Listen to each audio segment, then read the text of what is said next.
Welcome to the Nerd Party.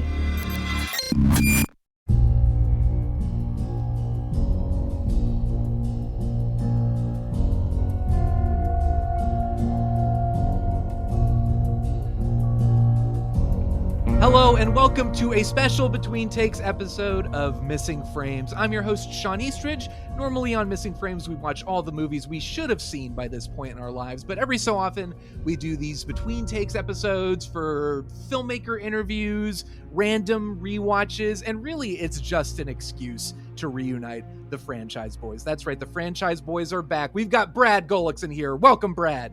I'm Brad, man. We got Aaron Prescott. Welcome back, Aaron. Thank you. I'm just going to be normal and say thank you. Thank you for inviting us.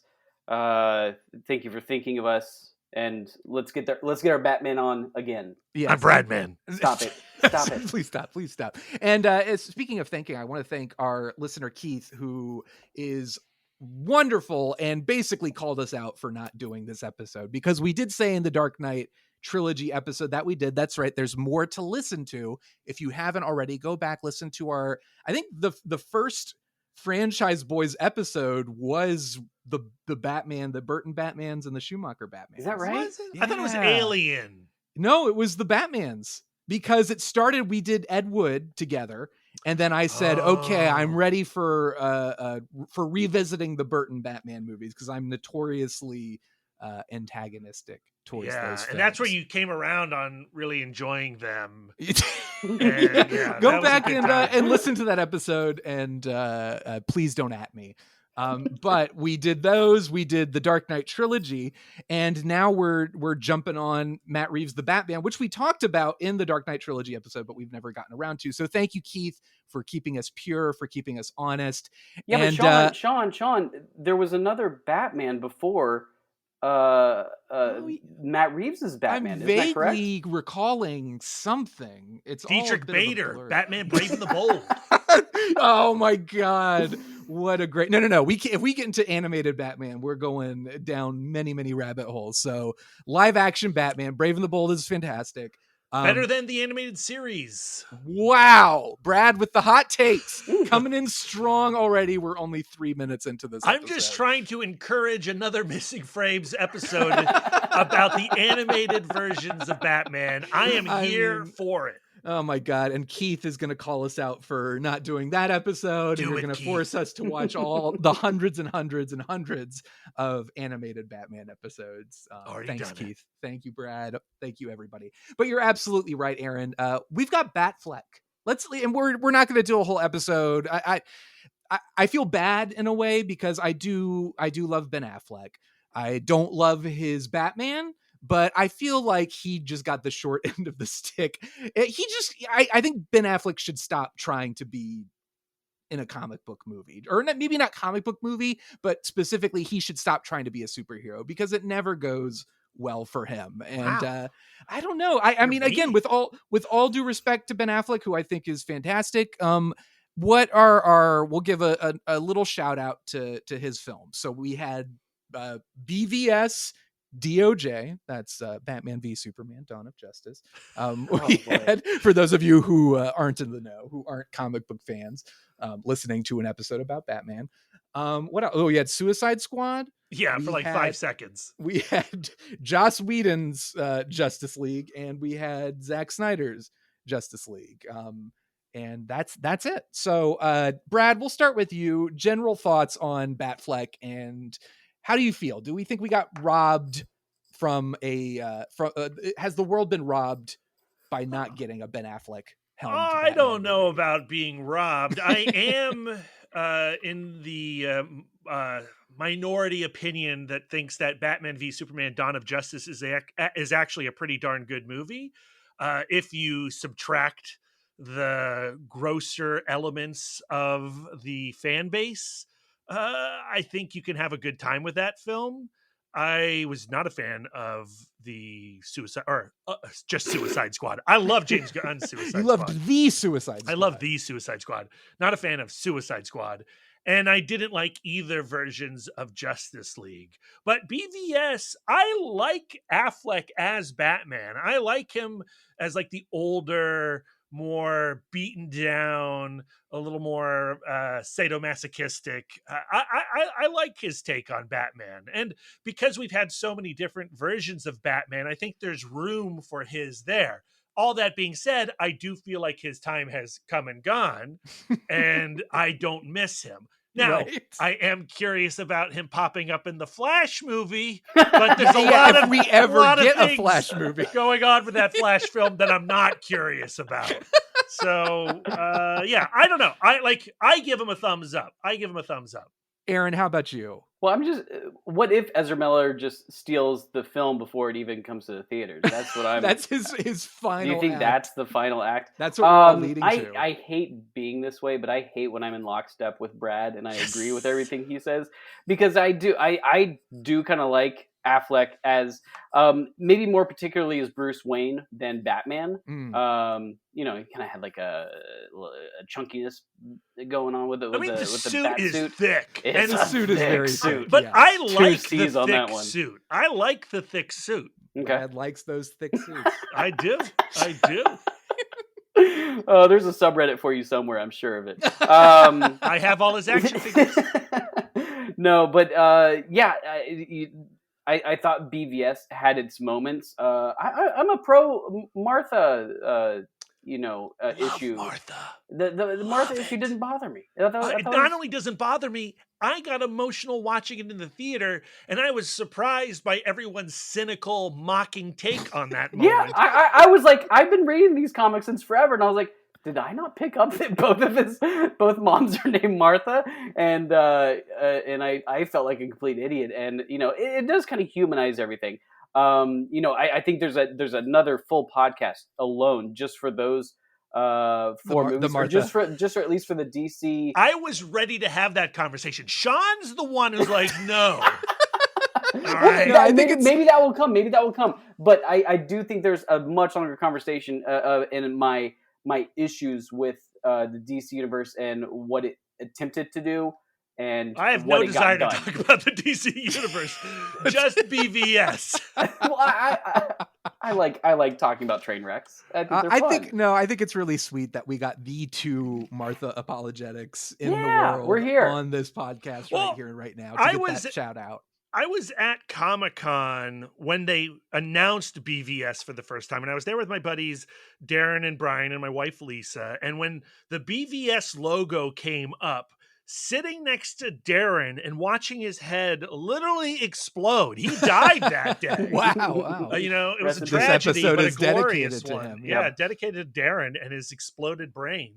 But to witness that and to be there in that crowd when that launched off, like the excitement around BVS before it came out, and then, all the online conversation around it kind of ruined the experience for me. But I cherish that memory.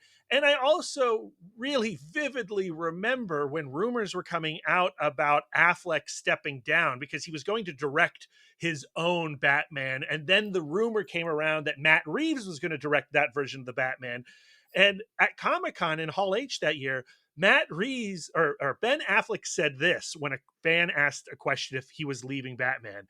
And he said, "I would be crazy not to roll around on the floor like an ape for a Matt Reeves movie. And I would be crazy." And so that was his response. He did not say he wasn't leaving. But I remember thinking and hearing that going like, no, yeah, okay, he's definitely gonna be Batman for Matt Reeves. And I remember being excited for that. And then of course that didn't happen. But yeah, I don't know. I would have been interested to see Ben Affleck continue with Matt Reeves in the Batman. I'll give you that. My problem was a personal problem, and it was that I could not unsee Ben Affleck in the role. So I was watching it, and unlike Christian Bale or Keaton or even Clooney, Kilmer, all the, I could not separate myself from the fact that it's Ben Affleck.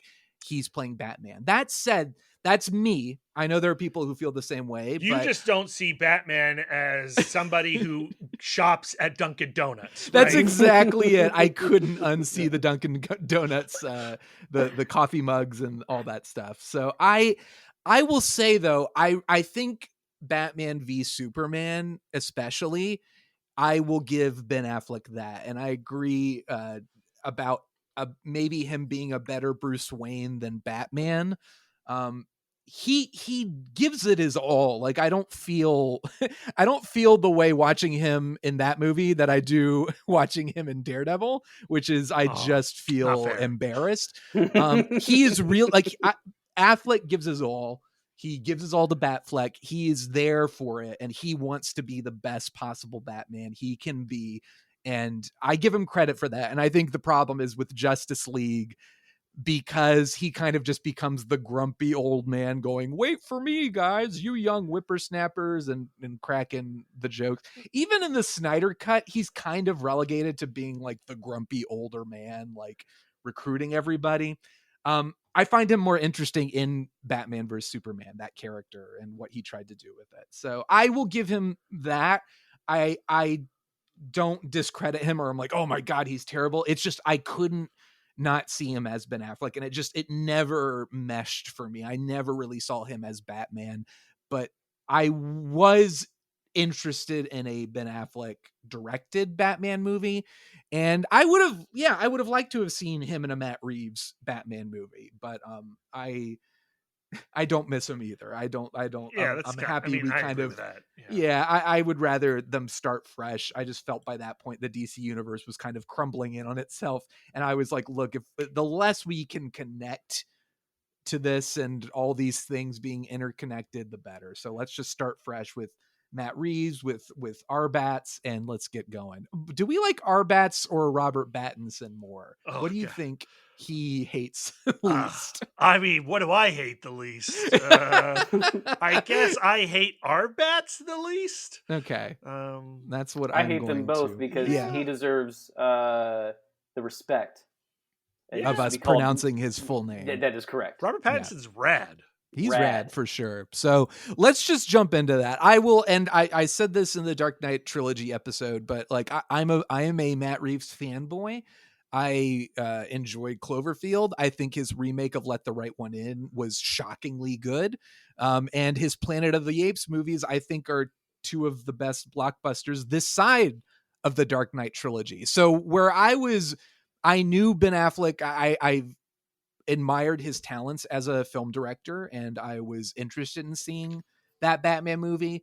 But once he jumped ship and Matt Reeves came on board, my interest went from kind of like, oh, okay, to being like, oh, this is going to be a must see for me. And then they cast Robert Pattinson, and I was like, that's awesome. Paul Dano, Andy Serkis, Jeffrey Wright, Zoe Kravitz, and the list, I mean, it just went on. And I was like, it was like hearing the announcements for the Dune casting, where you were just like, how is everybody in the world in this movie? Yeah, but exactly. I, as a Matt Reeves fan, I knew, and I was telling people who were not excited for, oh my God, they're doing another Batman revamp. And I was like, no, this is going to be something special. This is going to be worth the watch. But Aaron, did you feel the same way about a Matt Reeves Batman? Were you disappointed about them shifting from Ben Affleck to Matt Reeves? No, not at all. I think Matt Reeves is a fantastic director. Agreed. Cloverfield was a really fun ride. War and Dawn of the Planet of the Apes are equally fantastic. I was less enthused with Let Me In. I did like Let Me In, but I think it was because I was such like a rabid fan of Let the Right One In that I was like hesitant with liking it at the time. So I think that was my only issue with it. But I think so.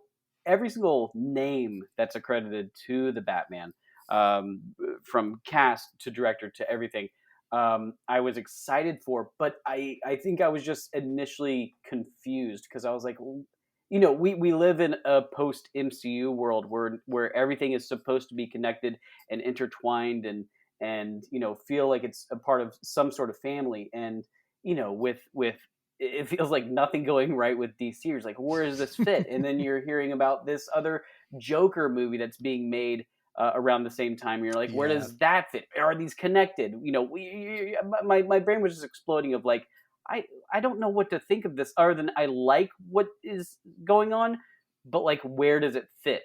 And I think the best thing for me to look at it was like, It didn't have to fit. It was its own puzzle piece, and it's doing its own beautiful picture all by itself. And that's what's great about it.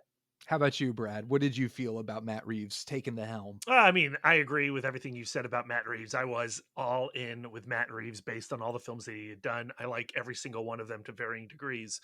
And then you start to hear the cast. And when I heard Robert Pattinson as Batman, I was like, that is perfect. Yes. Like, I love Yeah. that. Yes. And I didn't have like any issue with like, oh, how does it connect to blah, blah, blah. Like, I actually think this was, so far the best period of DC movies when they stopped trying to make their MCU, when they suddenly said like, okay, well, there's a Joker movie. It's doing its own Joker thing. The Suicide Squad's doing its own thing. Mm-hmm. Batman's doing its own thing. And then, Aquaman's over here and Wonder Woman 1984 is over there. And I had no problem with that because they proved that they couldn't do the connected universe. And whenever they did their own like solid movies hanging out in their own corner, I liked all of those movies. Mm-hmm.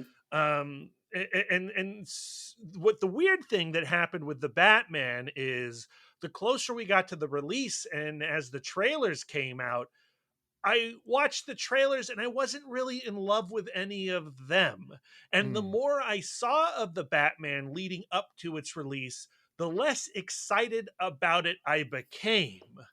And it really wasn't until I was almost done with the movie on the first watch that I understood how I felt about it. And I was surprised at how confused I was regarding my own The Batman emotions until the movie was nearly done. Well, you were the first. You were the first to see it, so I think it's only fair that you are the first to give your official summary, your review summary. So go for it. Well, long story short, I love the Batman.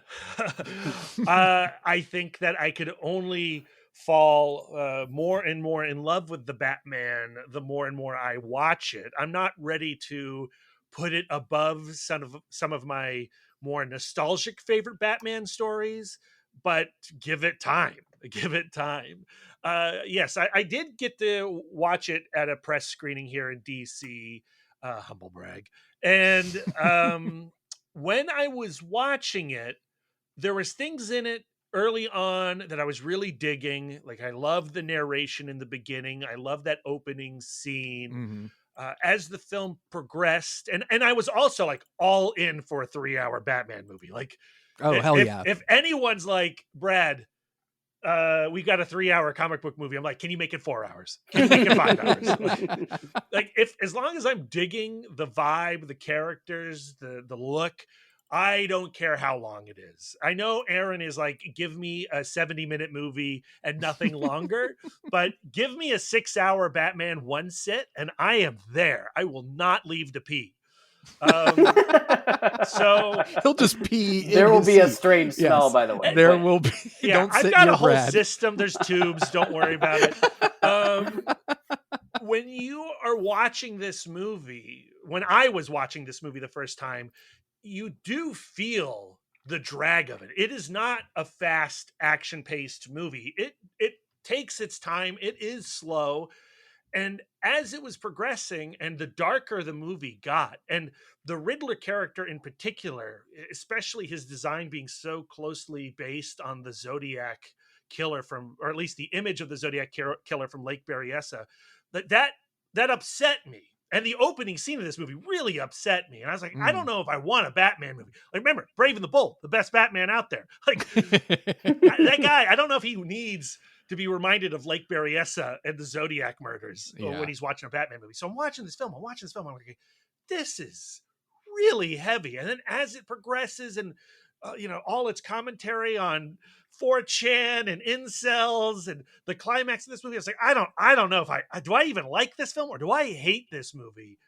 And then we get to the ending, and I don't know if we really want to talk about that ending, but the revelation that Bruce Wayne has at the very, very end of this film validated the entire experience of getting to that moment. And I left that theater emotionally wrung out. I was crying at the end of that first watch. I still cry when a particular line comes up at the end of the movie. So I love the Batman, and I hope they can that do first more. viewing, lots of emotions. Yeah, a lot of emotions, a lot of like contradictory emotions. Right. Aaron, how did you feel? Do you agree with Brad? Was it difficult for you to get on board, or were you just embracing it from the get-go? Embrace from the get-go. Like it completely nailed it for me. It was, I think it was what I didn't know what I wanted in a Batman movie character. Like I know what I have wanted in Batman comics in the past. That's the great thing about comic books, especially ones that have been around for almost 80 years or so, is that you have so many different artists taking so many different interpretations of the same character, and so many different levels of them completely fit. Like I can still completely appreciate 66 Batman, in like Bermuda shorts and Hell yeah. and psychedelic neon lights of the 90s with Arnold Schwarzenegger hamming it up, and this was just another iteration with that, but it was something that completely spoke to what I wanted in a Batman, and it was much more devoted to the detective side of it, and it had this, Brad talks about like the slower pace, and it's very much like a Fincher noir sort of thing. It had these just really properly paced and like felt like an actual detective movie. Didn't feel like, when you have the Riddler in Batman Forever, he just, there's a greeting card with like you're walking on thin ice here. Hey! You bring up Batman. I'm about to crush your ice. Are you ready for it? No. Let's kick some ice. Let's kick some ice.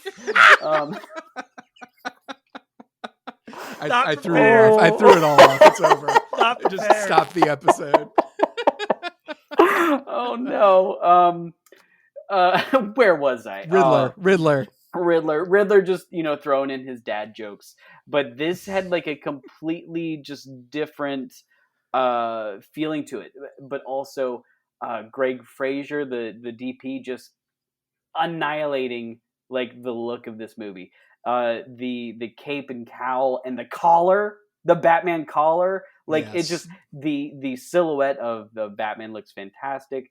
Giacchino's score, mixing with Kurt Cobain's Something in the Way.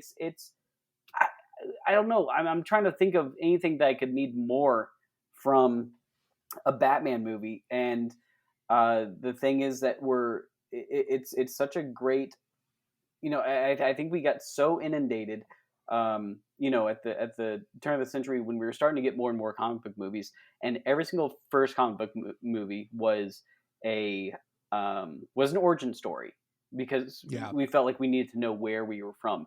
And I've really appreciated the movies that have really fully embraced these people. They're not dummies. They know where this character's come from. Why can't we just tell a story about this character? Everybody knows who they are.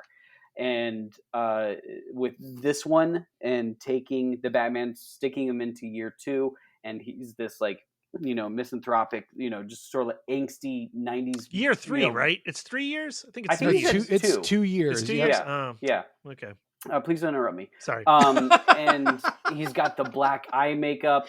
He might as well just been wearing like a plaid, button down tied around his waist the entire time. It was perfect. There was such like just a specific mood and a specific styling that just hit it. And yeah, it was perfect for me. Shawn, what about you? I wanted, first and foremost, I think I said this in the Dark Knight episode, that I knew I was going to enjoy this movie from the trailer, when they flat out finally admit that Batman applies eye makeup before he puts on the mask. Not even Nolan, gritty, realistic Nolan, admitted to the eye makeup. So that I remember, for some reason, just being so excited. I was like, finally. Batman Returns, when it mysteriously, that's so weird, him talking to Catwoman, it cuts back to him and then the eye makeup is gone. So I'm very, very obsessed with my eye makeup, so that really made me happy when I saw. Please check out Shawn's YouTube channel, makeup tutorials, do's and do nots. You're gonna learn a whole lot that you wish you didn't know, dude. There's gotta be a makeup tutorial on how to be Batman. Yeah. Have you guys seen the video of just like Batman getting ready? He's like, all right, the signal's up. I got to run into a bathroom and get my eye makeup on. It's very, very funny. I don't remember who did it or where it is, but I thought it was great. I think the biggest thing that I took away from the Batman on my first viewing, and I knew this was going to be the case going into it, and this is what I kept telling people to get them excited when they were kind of feeling the fatigue of, oh my God, it's another Batman movie. It's another rebooted Batman. Like, what is this? What, I think Aaron, you were saying kind of the DC connected universe and the confusion of like, what's going on here? What are we doing? I felt a lot of that from people around me. And it was just a reminder that I'm like, wow, not everybody is as nerdy as me and my friends. And they don't pay attention to the many, many interviews with Matt Reeves where he's saying, no, this is year 2. It's not an origin story. It's just general audience members are going into this thinking like, do we have to sit through another origin, and probably being very excited when they realize they don't. But the biggest thing is, Aaron, what you were talking about, that was my immediate impression. And what I told people, I think the strongest thing about the Batman is that it feels like a pure cinematic expression. Like it is bringing together a group of talented artists, not to build a franchise or to create a kind of cookie cutter fits into the mold of this particular universe. Minus a Joker cameo or two. Yeah, we'll get to that. But like it felt like there was intention, there was a vision, and that was really, really exciting, especially in a saturated landscape where superhero movies are they are feeling a dime a dozen. For the Batman to come in and to feel like it's its own individual statement. And especially in a post Dark Knight world where we're contending with the fact that the Dark Knight trilogy exists. I think that's awesome. And it's a credit to everyone involved that the Batman feels like, this sounds condescending, but it feels like a real movie. And I think some people were kind of pleasantly surprised going into it that it wasn't just kind of a cash in on this whole superhero craze and the whole Batman craze. It wasn't just another Batman movie. It was really, you feel it is an attempt to make the Batman movie. No pun intended, or pun intended, probably. I really enjoyed it. It's a film I think overall I really like. There are moments I love, and there are things that don't irk me, but I think keep it from being my definitive Batman movie, or keep it from being like, yes, this is the best. And I went into it really, really wanting to come out of the experience saying this is a great movie. And I think for me, the disappointment was saying, oh, it was really, really good. And I do want to see more. Like, I want to see another Matt Reeves Batman. I want to see more R-Batz. I want this cast. I want this world, and I want to see it grow. And that's impressive considering how much I adore Nolan's first 2 Batman movies. But I think for me, the downside is, it's funny. It's actually a lot like the Let the Right One In, Let Me In experience, where I think they're both solid movies. Let Me In does a lot that might be even better than Let the Right One In some ways, but it suffers from the fact that Let the Right One In exists, and Let Me In is doing a lot that was already done in Let the Right One In. And I think that's what holds me back from really, really loving the Batman. As I sit there and I watch it and I say, I've seen a lot of this already. I've seen a lot of this in other Batman movies, and it doesn't feel as fresh as I'd want it to. And I think that's what I would hope for a sequel, in the same way that superhero sequels like Spider-Man 2 or Batman Returns or X-Men 2 really allowed the filmmakers involved to step out of the studio mandates and bring their own vision to it. Like, I want to see Matt Reeves go a little bit crazier with the sequel. The way that like Schumacher was able to do that with Batman and Robin, and Burton was able to do that with Batman Let's Returns. get some more neon and flashing lights in this, and let's get some Smashing Pumpkins on the soundtrack. Yeah. Please. Do you like Thor Love and Thunder more than Ragnarok? I haven't seen Love and Thunder. Oh, okay. So, Never mind. I don't know. I can't tell you. Right. I don't know if I will. I just think it's interesting. You want to see the creator unchained, But I feel like when that happens, a lot of people feel like, then put that chain back on. Well, that's how I felt about Wonder Woman 84, which Yeah. I think we have. Are you an apologetic for that, Brad? I am. I'm an apologist for all of those cases. I am the guy who likes the chain off. I prefer Thor: Love and Thunder. I think the examples I did mention, and I hope you appreciate that I shouted out Batman Returns, even though I don't like that movie. It is very much a knife and a twist. I don't like when he does that. It makes me not want to come back on this podcast. You brought Batman Forever in here, so I had to. But it is, Batman Returns is unmistakably a Tim Burton movie. It is the most. It is, it feels at home in his filmography, where not that Batman 89 doesn't, but Batman Returns is absolutely Tim Burton. But to what you were saying about the filmmaker being unleashed, really what you're talking about is the leap from The Dark Knight from Batman Begins, right? Yes, exactly. Yeah, and you think Matt Reeves could do that in a way that Schumacher didn't or Burton didn't, in your opinion? Well, but Burton did. Did. He made a Tim Burton movie, but not for the better, in your not opinion. for the better, in my opinion. Yeah. But it is for better and worse, it is a Tim Burton movie. What I want is, Matt Reeves. I think there was a sense of maybe nervousness from him and Robert Pattinson. You see it in a lot of Robert Pattinson's interviews, where he's just like, Robert Pattinson, man. I love Robert Pattinson. Like, I was the one, like, don't you dare attack my R-Batz. Like, if you've only seen Twilight, which I know is the only movie you're basing your little negative comments on, like, if you've only seen that, you don't know what you're in for. Like, this is going to be something really special. So I love me some R-Batz. He's fantastic. And you could tell he was very much like, is there going to be a Batman 2? And he'd be like, well, I hope people like this one. There's a bit of nervousness. And I feel like Matt Reeves contractually obliged to be that nervous. Yeah, I think so. And Matt Reeves, there's a lot in this movie. Like, it's a 3-hour movie. There's almost too much in this movie, but at the same time, like I said, it feels familiar, like we're kind of treading water thematically a little bit, and even visually. No offense, I think this is a fantastic film.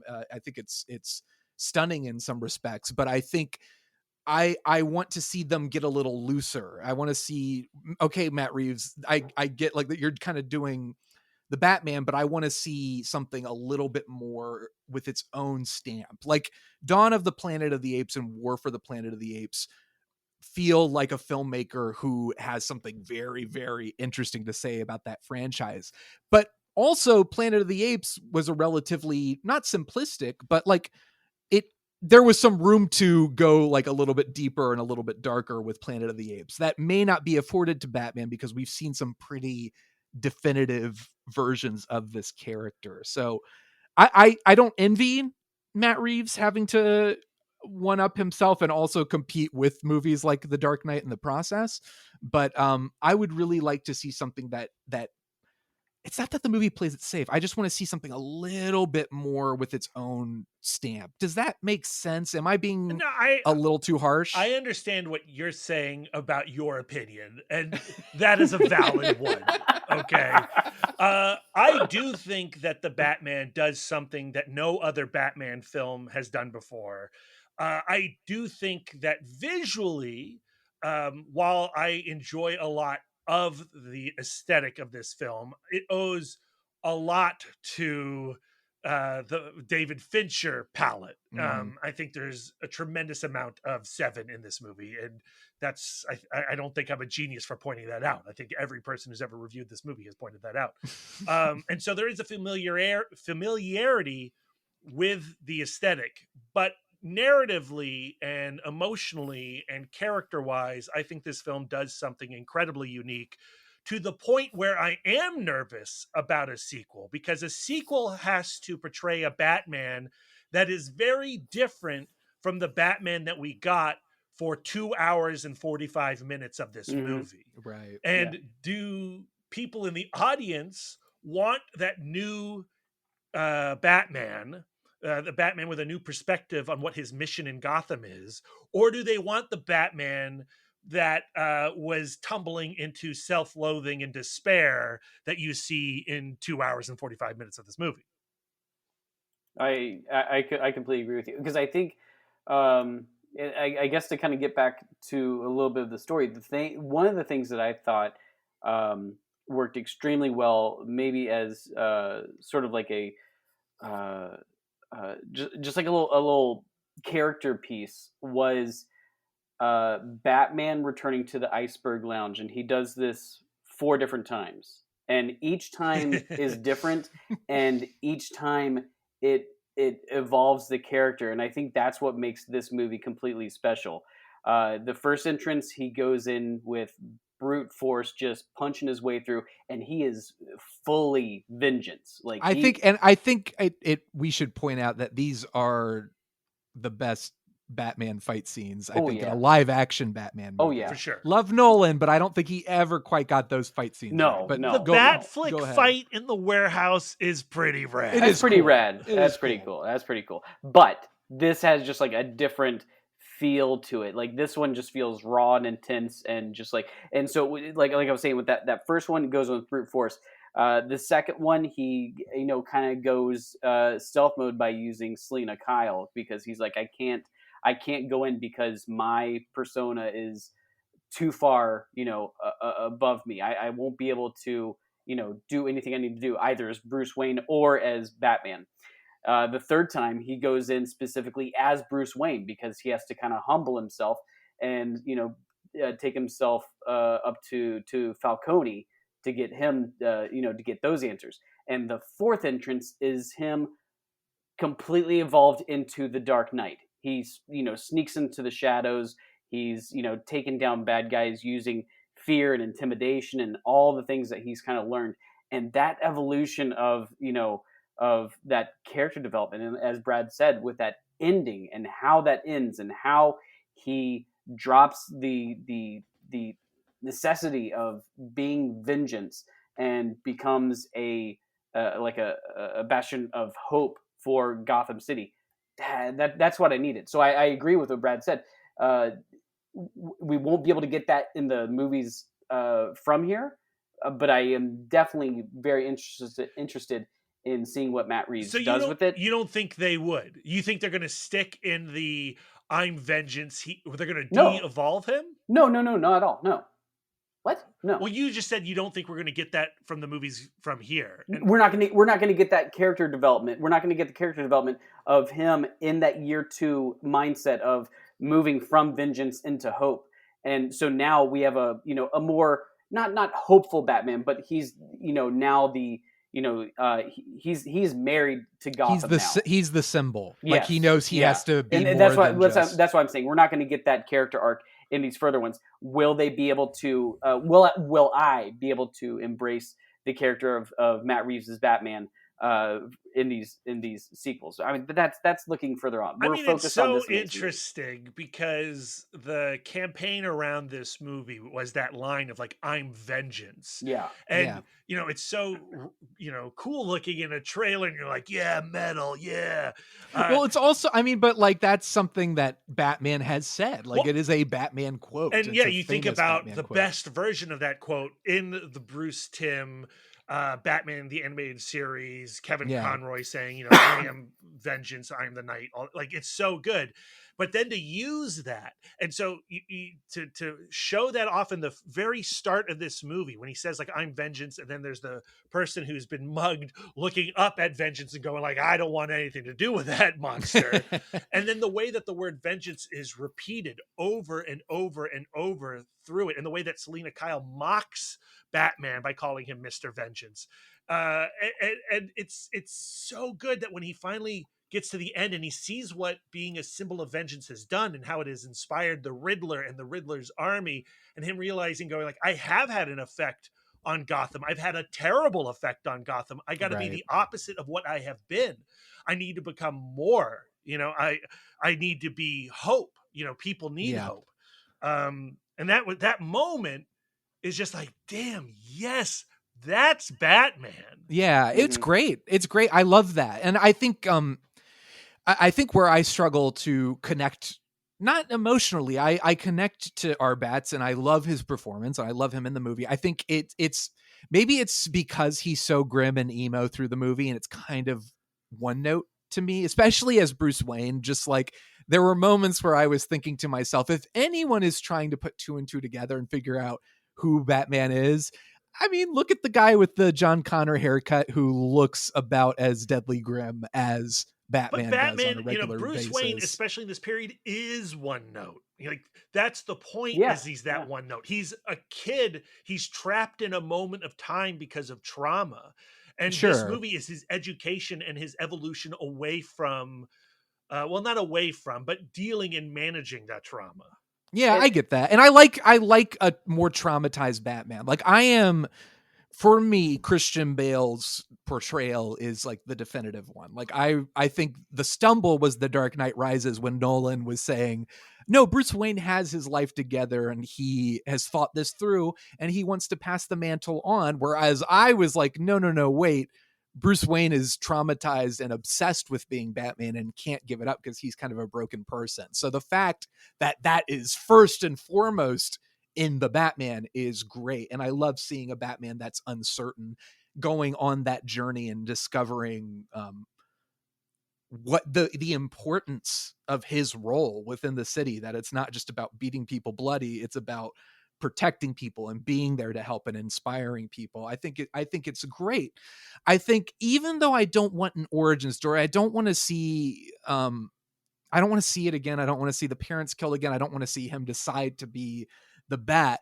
There was stuff in here where I couldn't help thinking to myself, like, but why did he choose to be? I know this is stuff that we know as an audience, that I know as a fan of Batman, but as trying to get into the mindset of this version of the character, Batman Begins did such a great job of explaining who Bruce was, why he does what he does, why the But Bat. We don't need that question answered. Well, that's right? what I'm saying. I'm saying all this with, like, I get that. I know that people are saying but you don't want to see that again. But now you're saying you do want to say that again. And I am just a walking contradiction. But there was a part of me that felt like I was like, in this deadly serious movie, this guy is dressing up like a bat and solving crimes.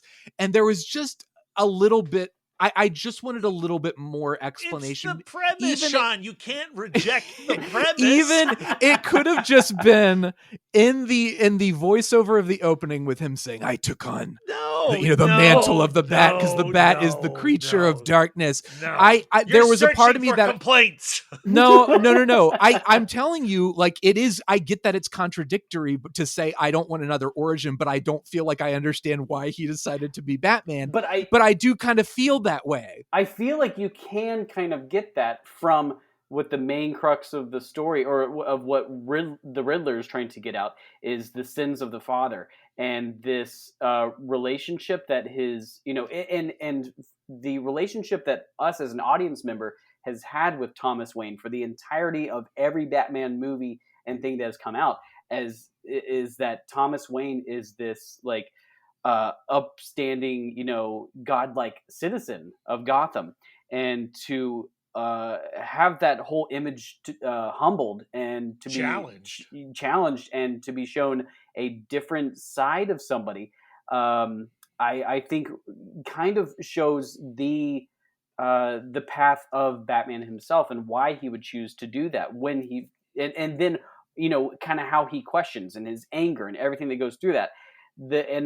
I think one of the things that I really liked, and I wish they had a little more time with it, but I think they probably spent just the right amount of time with it, was the relationship between Bruce and Alfred. First off, it's Andy Serkis, so I mean, you could always use more Andy Serkis on the screen, but this sort of stand-in father figure that Alfred is handling, and Bruce is just pushing away each time, and it's like it's not it's not Alfred Goff from the original Batman, and it's not Michael Caine from Nolan's Batman. It's a definite there's a fracture in it, and we don't really know. I mean, we kind of understand why, just because he's grungy 90s Batman who is dealing with a lot of emotions.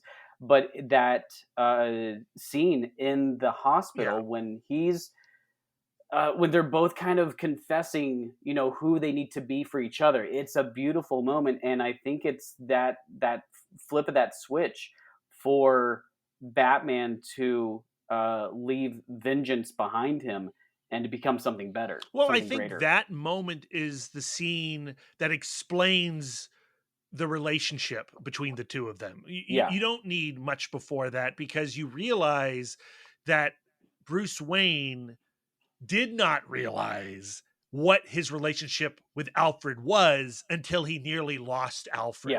Yeah. And it's in the nearly losing Alfred where he suddenly sees this guy as more than, the butler, the caretaker. Like, Alfred is his father. And in that moment, he is coming to terms with that reality that he was probably ignoring because of his own selfish nature.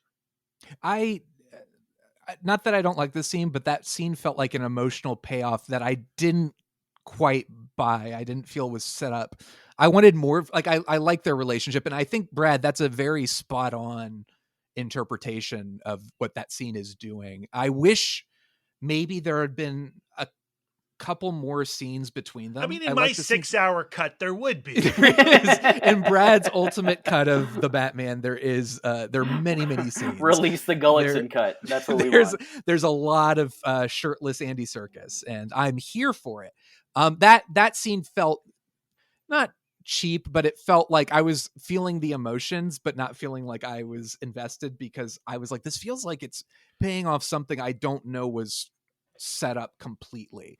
And I think that may just be because the movie has it has a lot of eggs in a lot of baskets, and it's trying to do a lot. And in the balancing act, maybe falters a little bit, because you've got a friendship / romance with Catwoman. You've got the Riddler, the ultimate crime. You've got the relationship with Jim Gordon. You've got the Penguin and all that stuff. There's a lot going on in the movie. And then it's almost like you need Alfred and Bruce to be the emotional core, but there's already an emotional core because of his relationship with Selina. And it's just, I think that may be it, is that just the movie, its ambitions are pure. It's trying a lot, but I think it gives it a feeling of being unfocused. And that scene in particular was where I kind of noted, like, I think the whole subplot, not that I didn't appreciate what they were trying to do and shaking things up with Thomas Wayne and being like, oh, maybe he's not as pure as you think he is. I liked that. But that whole segment of the film, I remember feeling like the length, like I was like, oh yeah, this is starting to slow it down for me. And I don't, because it goes very quickly from Thomas Wayne had someone murdered. Bruce Wayne doesn't know what to think of him. Bruce Wayne's tortured by this. Oh, actually, Thomas Wayne is as pure as you thought he was. It's okay. Goodbye. He's not as pure. That. I hear what you're saying, and I don't necessarily even disagree with it. I do think that it is a movie that is huge and trying to do a lot in its 3-hour runtime. But I also think that on repeat viewings, as you adjust to what the movie is attempting, a lot of those issues that you have questions of are being answered in scenes in fairly quick ways. I think the Thomas Wayne thing is essential to the experience, because this is a Batman movie that is speaking very much to the America that we are living in today. Like, this is a movie that is about the moment, and this ridiculous realization that a lot of people are having, that like, what, the system can fail you. And like, I love the idea of saying, like, the pure angelic image that you had of your parents isn't necessarily true. And it did destroy the Riddler as a child, the stuff that they were not able to fulfill after Thomas died. And Martha but it wasn't died.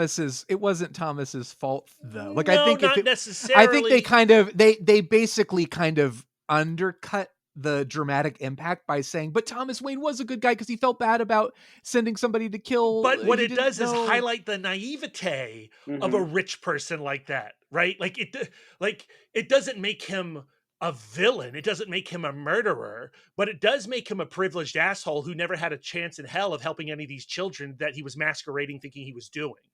Well, but he never got that's what I'm saying. The movie, if that's what the movie was trying to say, it doesn't do a very good job, because what they say is Thomas Wayne got killed and then everyone went after renewal. And then that's when it got corrupt and messed up. But Thomas Wayne, his intentions were pure. I don't think it ever says that his intentions are pure, or maybe it does, but the notion that intentions are pure isn't enough.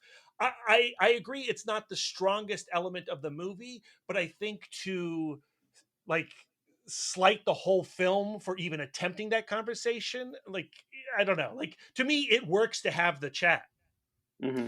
Yeah, I'm not slighting the film for it. I'm saying it feels convoluted, and I don't think it lands the beats if that's what it's going for. I don't know. I feel like for me, my beats were landed. Yeah, you were beat. You were beat. I was beat by the end of it. How do we feel about the different elements and the different stories talking about? Again, it's a 3-hour movie, and I will say this is the third. I just watched it again. It's the third time I've watched it, and I don't. Even though I was complaining about this particular plot line, I don't really ever feel the length of the movie. I do think, even though it's a little bit slower and a little bit it is less action heavy than maybe you would expect from a big superhero blockbuster, I don't feel bored by it at all. And that's pretty impressive considering how long it is and how much the movie is doing. But this, I feel, is the first time we've seen a really, because again, sorry everybody, but Dark Knight Rises is not my jam. And I felt this is the first time I saw the Selina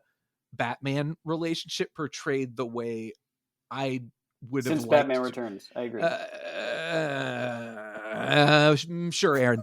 But how do we feel about that relationship? Because to me, that is kind of the heart of this movie, is his relationship with her. There's some stuff with Gordon, but I think that kind of romantic friendship felt great, and it felt like what I'd always wanted from that. And then branching off to talk about Batman's other supporting characters like Gordon, but starting with Catwoman. How do you feel, Aaron?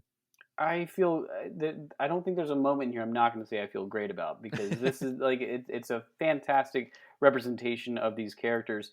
And, I think it really does, portray, that there's not an innocence in any of these characters. They have emotional and, kind of a chaotic background and baggage that they're holding on to. And, they need each other in a way, because they complete that sort of thing that keeps them grounded. And I think, especially for that ending shot of Catwoman wanting him to come off with him, but he, like he says, he's already married to the city, and he needs to protect it, because it's in a, at the beginning of the movie, he's talking about it's been 2 years. Has he done any good? And he finally sees the good that he's doing, not in the way that he expected to see. And so I think he knows that he needs to take it into a new trajectory. And I think that, she does too. I think she's in a place where she needs to move on, because she had a really great character arc, and I love her having that relationship with Falcone. And I'm not sure within the comics if that is that. Yeah, it's pretty comics accurate. Is it? I wasn't. Is sure. it really? She was Falcone's daughter in the comics? I heavily implied in Dark Victory and When in Rome. Okay, those Dark Victory I'm not as familiar with. Not necessarily in canon outside of those. Gotcha. Because that was something where I remember, Brad, you were talking to me and Aaron about it, and you were like, oh, I think there are certain fans who might get really pissed off about this movie. And I thought maybe the Falcone thing was something, because it struck me as I was like, I don't remember that being in anything. And I'll say this, I don't mind it, but it felt a little kind of like a cheap sort of like, let's give like an emotional depth to her relationship with Falcone. It works, but when she goes, because he's my father, I felt like, how many movies have I seen where it's like I was thinking of Prometheus, where Charlize Theron goes, okay, Dad. Yeah, the difference between Prometheus and the Batman is that the Batman's good. They are.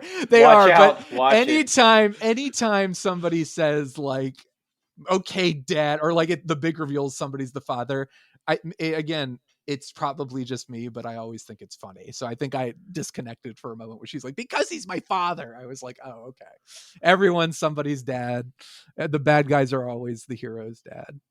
I don't know. Like, I think that if any element of this film didn't get as much treatment as I would have liked, it was their relationship. Yeah, agreed. I do like everything that we see in the movie for the most part, and I don't know if I would say that I see romantic tension between the two, but sexual tension is certainly present.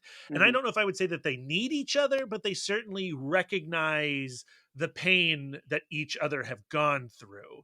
And well, I do agree with Aaron that there is this kind of bittersweet, because that's the Batman Catwoman love story, is like they can, I know in recent years, and especially the Tom King run is basically contradicting what I'm about to say, but the idea is like they love each other, but they can never be together because they're the opposite sides of the coin. They're the opposite sides of the argument. And I got that vibe from this. It touches on that, but I don't think that is the focus of I think the focus is that Batman needs her more as a tool than a partner. And like, to me, it's about the reflection of each other that they represent. Like, right. That really works for me. And I love all the Falcone stuff.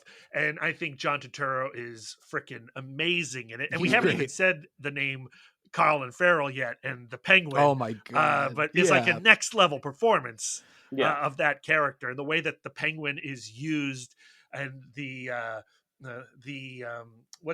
red herring nature of the Penguin in this film, I think also is expertly executed. And I love all the mob stuff around it. Again, it does contribute to the bigness of the movie, and I'm glad to hear that you didn't find it slow. I think you do feel the time. I don't think it's boring, like you said. And, you feel the time when you watch Lawrence of Arabia or Once Upon a Time in the West. That's okay to feel the time as long as everything is good and interesting. Mm-hmm. Yeah, true. Going back to Colin Farrell real quick. Please. I remember when I saw the trailer, I had to rewatch. I was like, wait, so which one is Colin Farrell? I completely did not catch it, and it kind of blew my mind. And I was like, I jokingly said, in a time we're talking about, representation matters, and we have Richard Kind out here that could take on the role, and we're putting all this makeup on, but Colin Farrell completely annihilates it. Like he's so good. Colin Farrell, and again, with all due respect, to everybody in this movie, because everybody is great, Colin Farrell is just one of the standouts. He almost runs away with it, even in his small time, because there's a sense of looseness. I think he and Jeffrey Wright, there's a sense of looseness to their performances, whereas, and Zoe Kravitz too, but there's almost like a stiffness as far as people knowing the legacies that they are upholding. Yeah, but with also this film, those characters are stiff, right? Like Batman's stiff. Very true. I mean, it's a very good point. But I think there's a looseness to, like, the movie is very heavy and dark. So I think Colin Farrell, who is having a ball but not going so overboard like he did as Bullseye in Daredevil. He was pretty like close. Pretty close to Bullseye territory. But he's good. Like, why are you showing me that? Come on. Like, it's so good. It's so good. He's good in Daredevil. Boom. And he is good in Daredevil. He's probably the best part of that movie. I really like. That's not that hard, is it? Come on. It's true. I also I love Jeffrey Wright, just kind of the way he sort of I love the relationship that Gordon has with Batman in this movie. Yes, I love that. I wanted. There's plenty of it in the movie, but I almost wanted more. Yeah. Like I felt like there was a sense of history with them where I wanted to learn more about like what connected them. And again, this is me again undercutting my own arguments, where I don't necessarily want another origin story, but I wanted to learn more about, like, I loved that it's them against the world, kind of. That's called curiosity, Sean. The narrative has sparked curiosity and wonder. That's its job. I couldn't tell, like, they talk about a drug bust, like they're like, this a historic drug bust that was actually like a front, like it was a fraud. And I was like, okay, so did Batman help with that? Like, is that kind of how they bonded? And I love just the way Jeffrey Wright's like, come on, man, I don't even know who you are. There's a great the friendship feels very sincere and real. Yeah. I love that awesome so much. is the first time Batman just rolls up in the crime scene at the It's beginning. so good. It's so good. It's so weird because you're like, oh, okay, in this version of Batman, this is like the animated series Batman or the comic book Batman, where Batman's just interacting with the cops and the cops are like, this is weird, we don't like Every it. cop's just giving him a dirty look. It's so like, good. Oh, that scene so is good. brilliant.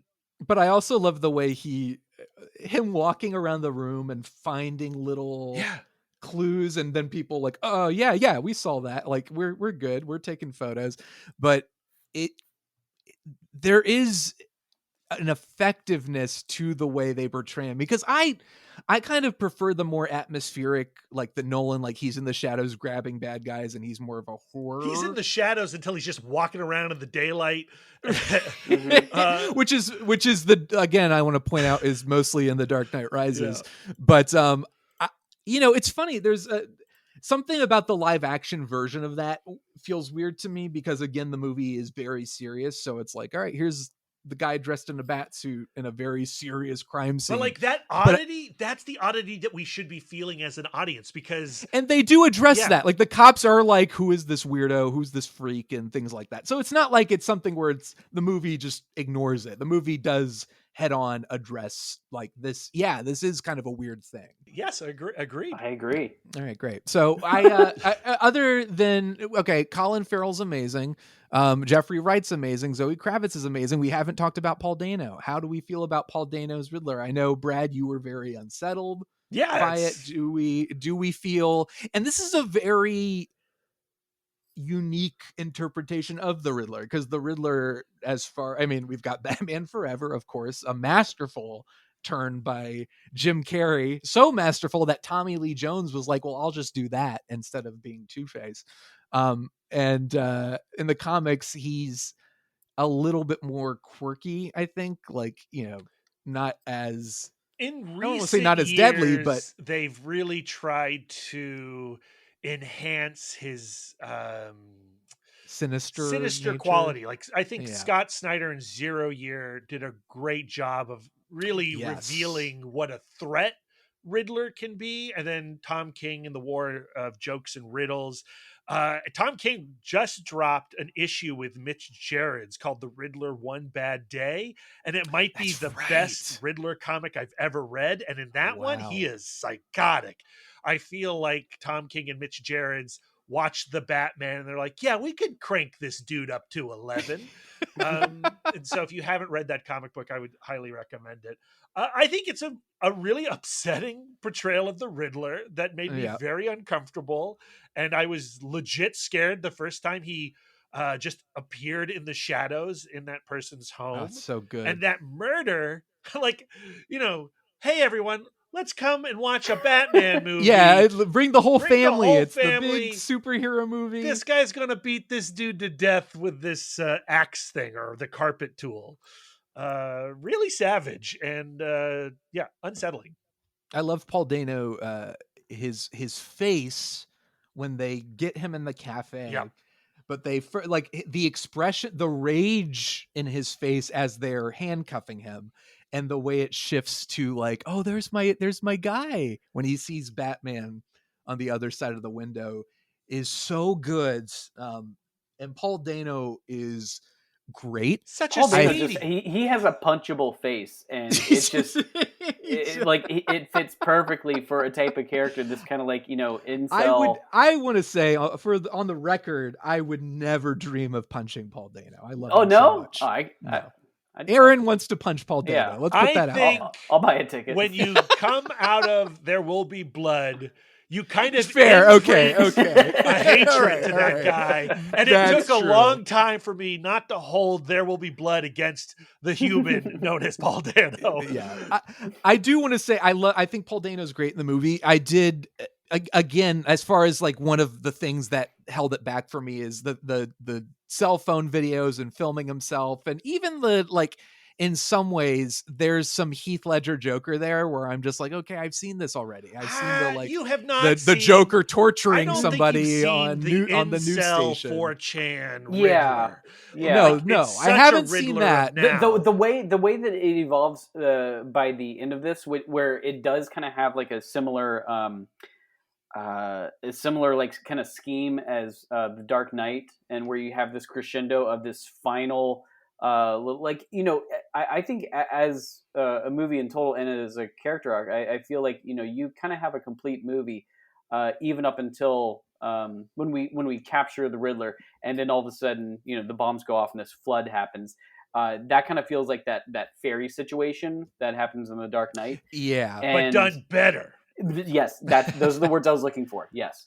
I don't know if I would agree that it was done better, but I agree. Better. It's okay to disagree. I it's okay agree to disagree. that it feels the same. Yes. Yeah. I don't know. Like, I think the Riddler utilizing, you know, this sort of, you know, fake news era sort of, you know, rampant, you know, QAnon sort of conspiracy theory, and like, you know, just gathering this this sort of level of online hatred and weaponizing it. Yeah. Yes, it felt perfect, because it's just like, you're like, oh yeah, this is all the stuff that I'm seeing on the news, and it's, you know, now it's in my Batman and movie. Then tying that to Batman. Right. Yes, I did. I liked that. I got chills when the guy said, "I'm vengeance," and you realize, and Batman realizes like what it's what it's done. Like, I'm responsible for this. Yeah. Yes. You know, that is such a heartbreaking but beautiful moment in this movie, and I think that's what takes the whole Riddler plot to the next level. Like, without that, if it had just ended with like the Riddler being arrested and, you know, like, oh, you know, I just think you're my BFF and I think we're the same. That could have been a conclusion, but this conclusion is something new that we haven't gotten before. Yes, I agree with that. It does feel like one of the wholly original ideas in the movie. And it's terrifying.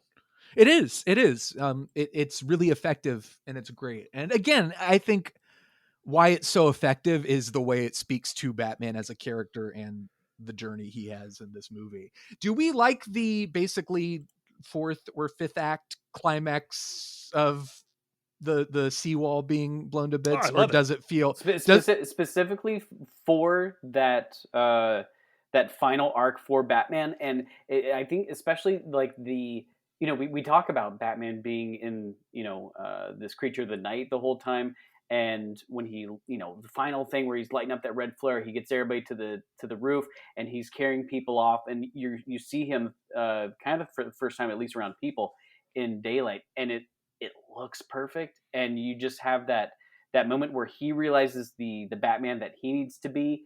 That is all I needed for that whole thing to work. It's great. I would say, like, the first couple times I watched it, that's where I'm like, oh my gosh, now the city there needs to be a big major threat to the city, which is fair. I'm like, I'll give them that. They do need some sort of like, there's an apocalyptic, the seawall's collapsing. You don't need the apocalyptic thing. You need the realization that Batman caused this. Like, you need the connection of Batman to that moment. Right. Well, that's what I was going to say is this third viewing, I actually felt it as more essential than I had before. And especially, I probably one of my favorite scenes in a handful of favorite scenes from the movie is the moment where he lights up the flare and goes to help everyone out. And the shot of, again, Matt Reeves is awesome and he's great. And I think this shot proves that why this movie is better than I think people were expecting is because there is such beauty in it, and moments like that, especially visually, emotionally, the Giacchino score.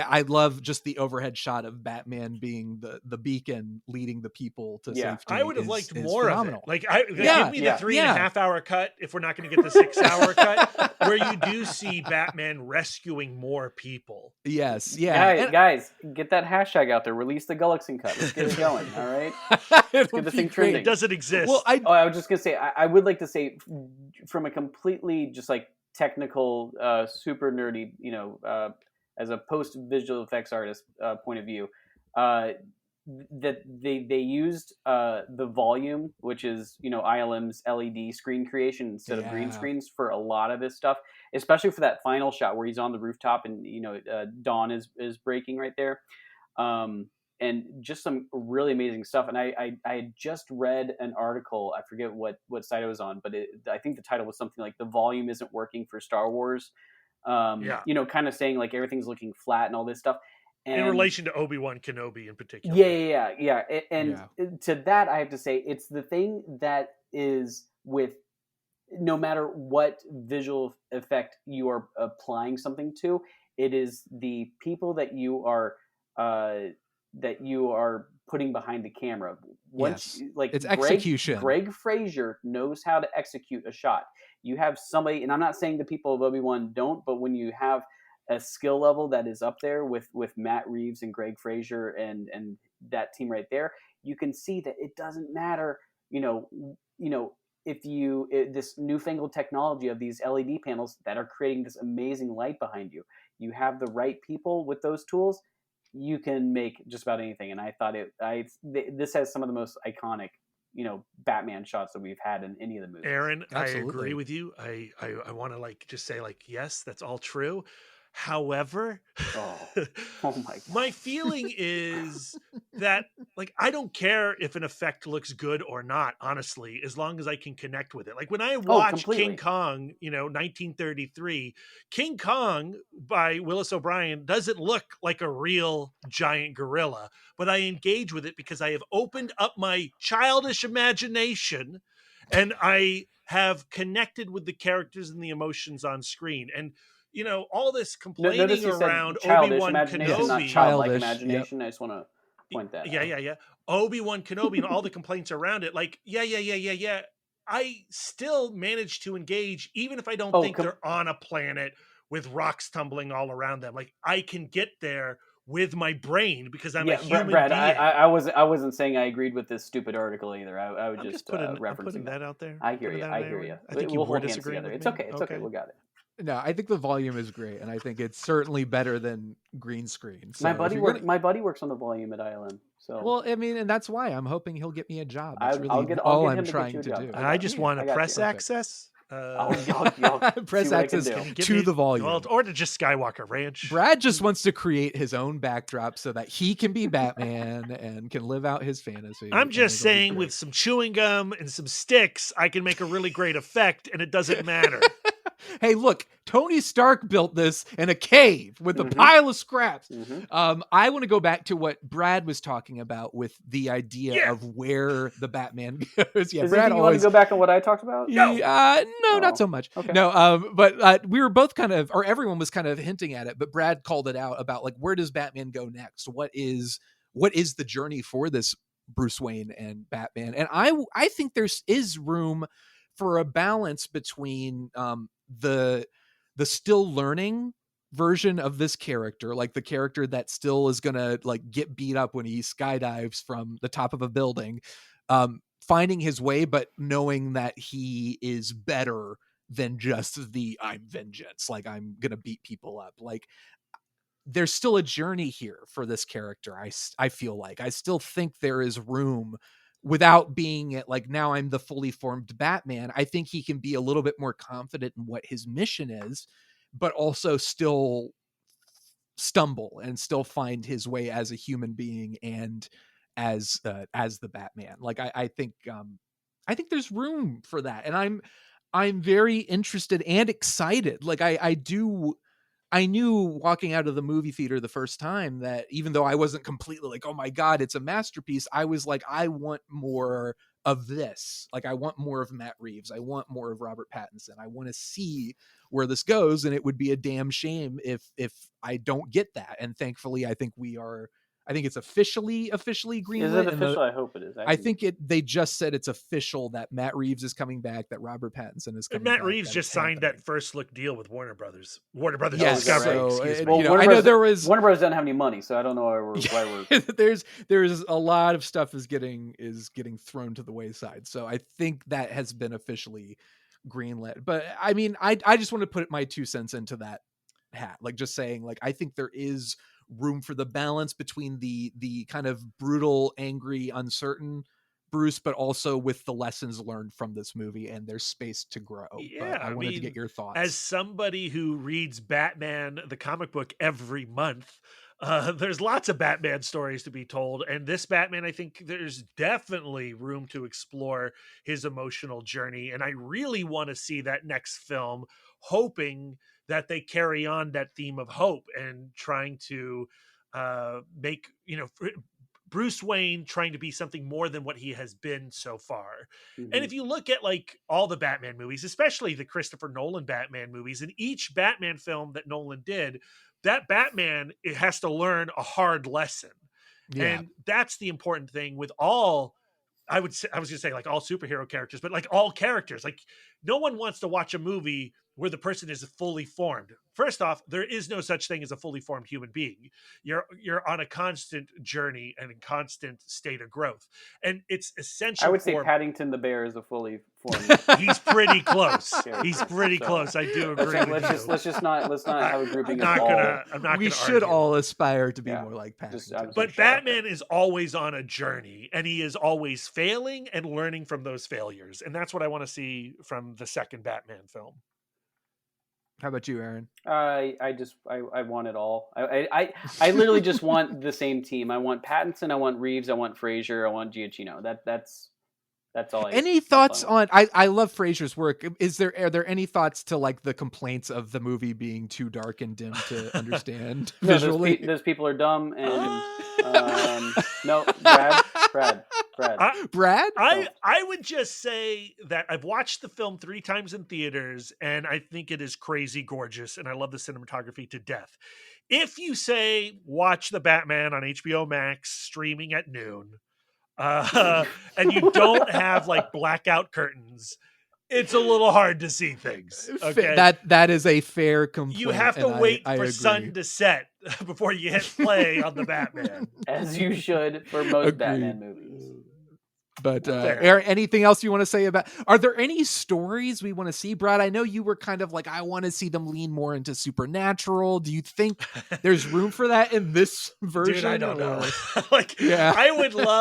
I would love the next Batman movie not to have this new Joker in it. I would love it to be like Clayface, right? Yeah. Like that's something. Well, I was literally about to say that's been my number one.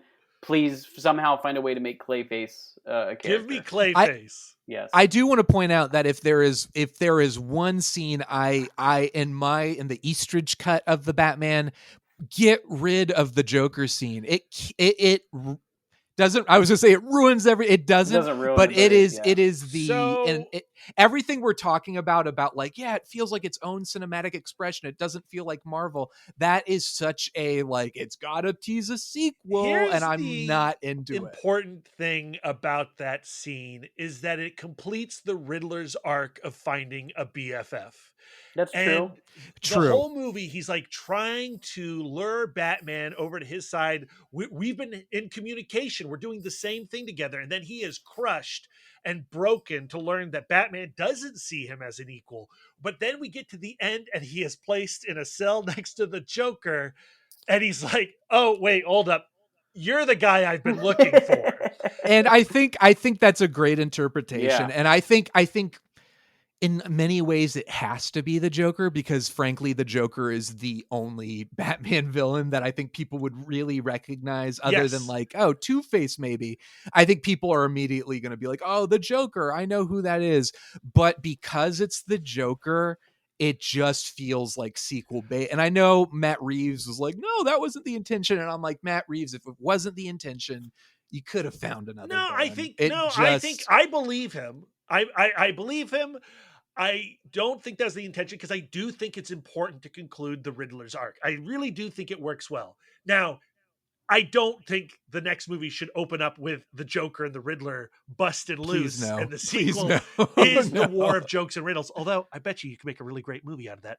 I would like to see another threat explored, and maybe we could turn the supernatural level up just a little bit. Maybe it is a Mr. Freeze type.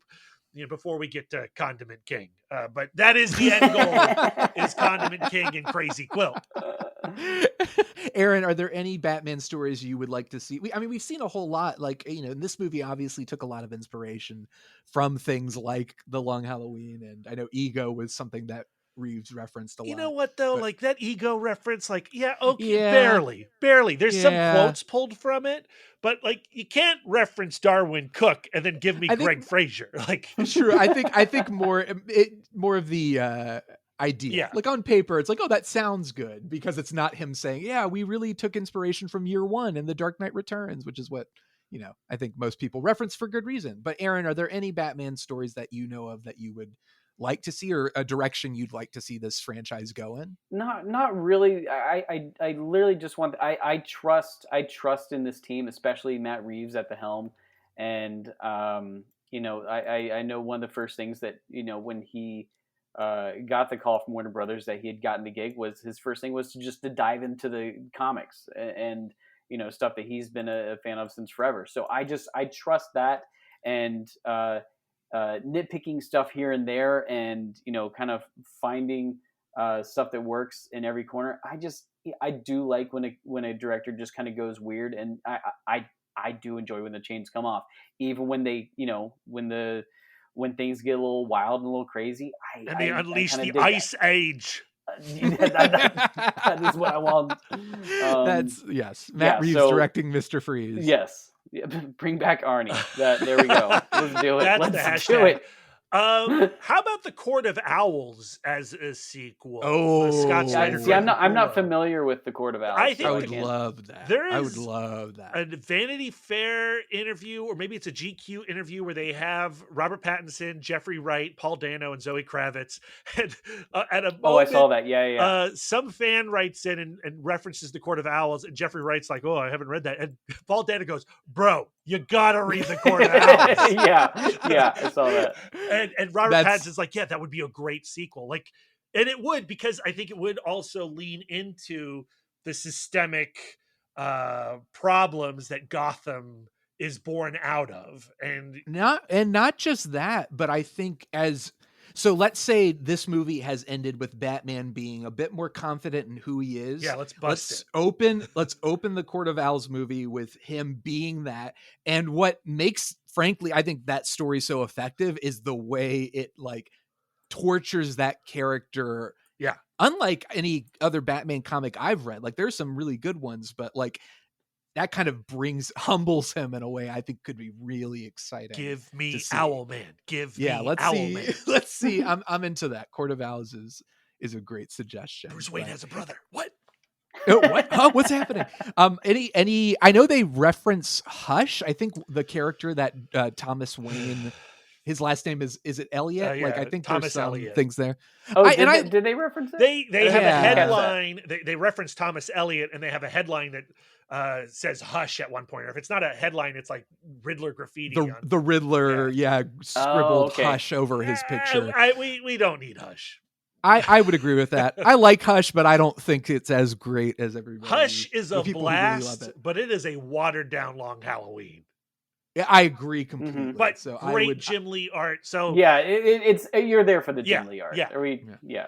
And I know they've talked about like Robert Pattinson and Matt Reeves have kind of been like, hey, we haven't really seen Robin done right in this kind of, but I don't really need Robin in my Batman movies, but I wouldn't be opposed to seeing what Matt Reeves and Robert Pattinson do with that character. I like the idea of having a Robin story, having a Ward story, having a healing moment for Bruce Wayne through having to take care of somebody who has gone through a tragedy similar to his own at that age.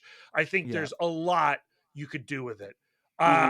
Having not seen it done well in so many ways, I'm not ready to see it get ruined again.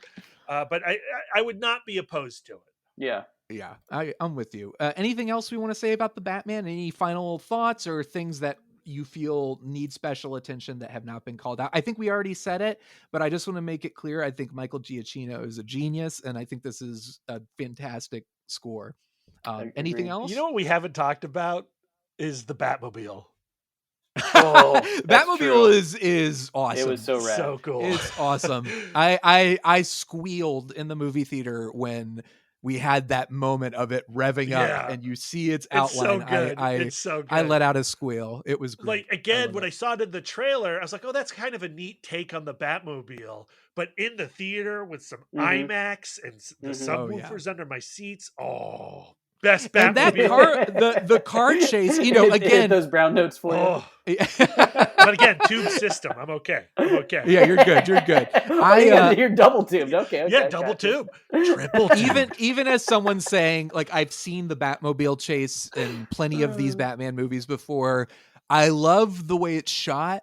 And I love the rain. I love the lighting. I love the perspective of it because it's all kind of it's shot in close-ups in a way that makes it more chaotic. That a lot of the camera on the side of the vehicle by the wheel, and that final payoff shot of the Batmobile screeching to a halt as the Penguin's car flips in the foreground is or not the foreground, the background is incredible. Plus, you know, Batman walking towards the Penguin is a great shot.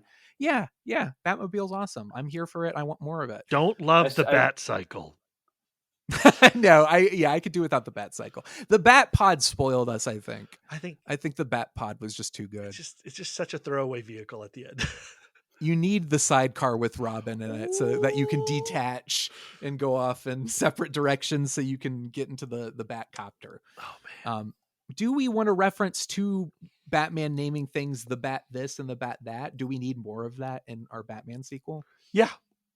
I want more of that. I could use more of that. I missed the Bat computer and the shark repellent bat spray.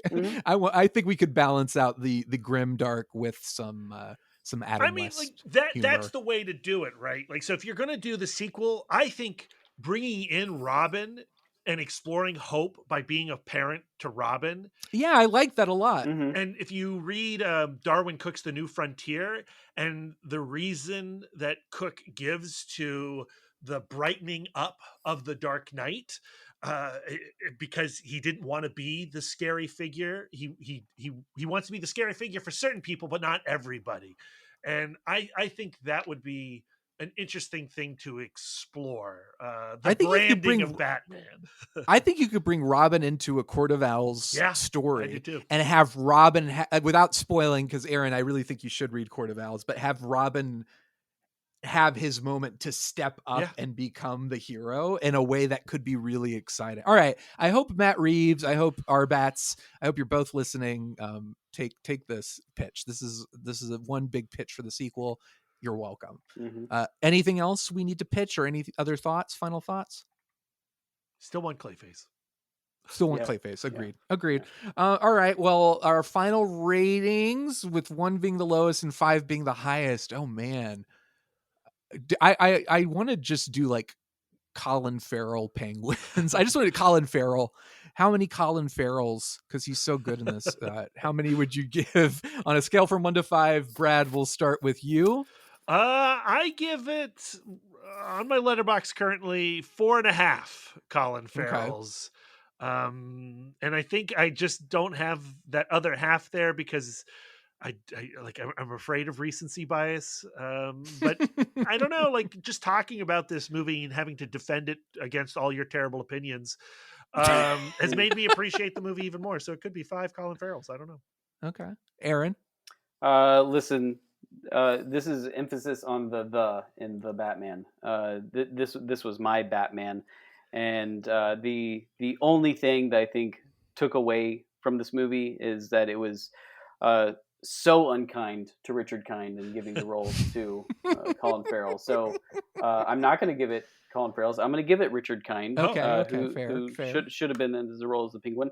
But I too will be giving it 4.5 Richard Kinds.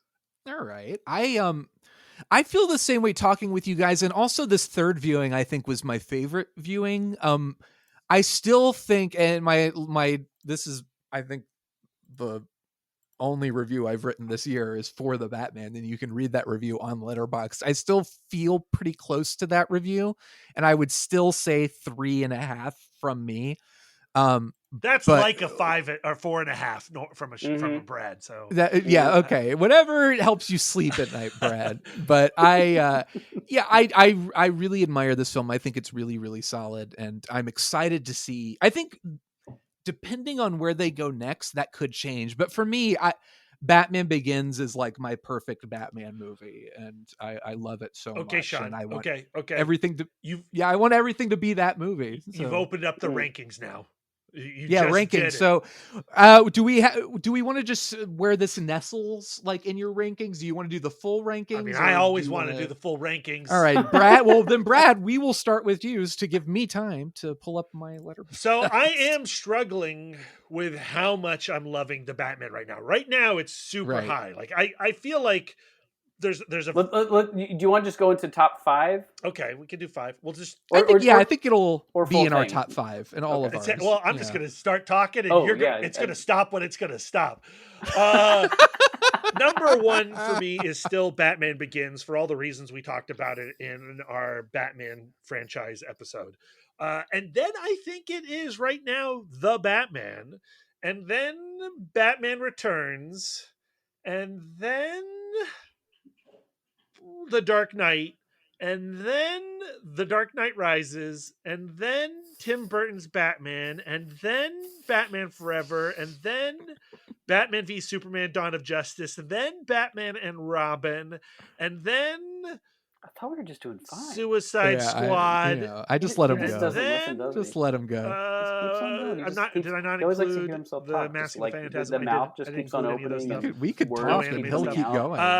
Brad's going to... Zack Snyder's Justice League is all the way at the very, very, very bottom of the pit. Aaron, what is your... And I'll leave it up to you. Top 5, or if you want to do the full I'm going to follow the rules and just go with 5. Okay. At number 5, I've got Batman Begins. Number 4, I've got Burton's Batman. Number 3, I've got The Dark Knight. 2, Batman Returns, and number 1, The Batman. The Batman. Damn. Yeah. My ranking is probably going to piss people off. Not at first. But bear with me. You'll get ready for a table flip. Yes. So number 1, Batman Begins. Number 2, The Dark Knight. And this could change, but I mean this sincerely. Here it comes. Number 3, Batman 1966. Oh boy. Forgot about that. And then number 4 is The Batman. And number 5, Mask of the Phantasm. Oh, well, okay. All right. If we're putting Mask of the Phantasm in, okay. Hold on. It goes. I threw a loop. Yeah. There we go. Okay. Go ahead, Brad. All right. We're going to be here for hours. Mask of the Phantasm is fine. No, shut up. Batman Begins, The Batman, Mask of the Phantasm, The Dark Knight, and then Mask of the Phantasm. I liked it. No, I liked that ranking. Yeah, that was fine. Hold on, Batman Begins, then The Batman. All the poor souls that are like writing this down at home, like, what's Brad's ranking of Batman? I gotta scratch that out. I gotta erase that. I got Mask of the Phantasm comes after Batman Returns, so it's 4. Batman Returns was not in what you were just saying, and I appreciated that ranking. I'm so confused.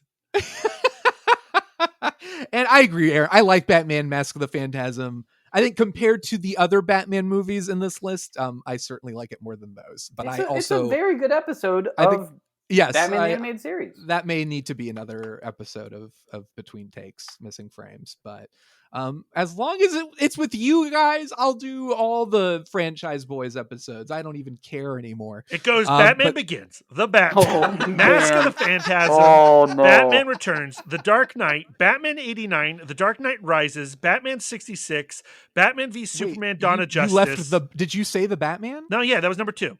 After Batman v Superman Dawn of Justice, it's the Lego Batman movie, then Batman Forever, then Zack Snyder's Justice League, then Batman and Robin, then just Justice League, and then the first serial Batman and Robin, then the second serial, The Batman, let's see. And then last place is the final installment of the Franchise Boyz. This is it.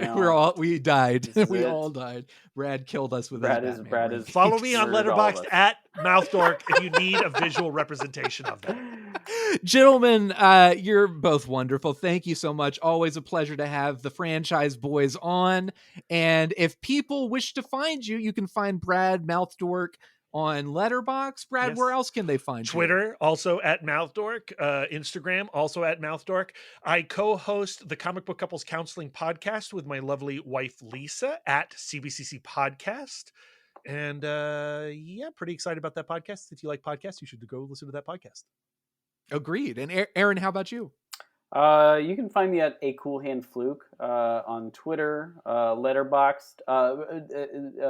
Shawn has only written one review this year. I've written 148. I've written more than one. Have you really? I read a review for every movie that I watch. Oh man, that's great. Yeah. Since I have Batman people. Oh no, you go. What's Nope, that? you go. You go. I'm just excited about things. I'm interrupting. I started that back in like 2015. I was like, you know what? I'm gonna try to write at least something for everything I've seen, whether it's a sentence or whether it's like a 12-page essay of my childhood. I try to write something, but Instagram, wherever. I'm just living my own life. I'm living the dream. It's great. But the reviews are fantastic. They are fantastic. Make sure you like them. I read them. Like them. That's my only way of thriving from day to day. I'm going to do some right now. Oh God, here it comes. Like spam Aaron right now. Find him. It's a Cool Hand Fluke, right? He's a pro on Letterboxd, everyone. He is. He knows. He knows what's up, and he is. I'm just a measly member. That's it. I'm not ready to be a pro yet. Christmas time, they usually do a deal where it's like $12. I'm hoping Letterboxd will agree to be a sponsor of specifically the Franchyze Boyz at some point, because we rank all the time, and we need Letterboxd to do our rankings. We can't do it without them. So, thank you, Letterboxd. Please sponsor the show. Thank you, boys, again. Thank you, everybody, for listening. We will see you at the movies.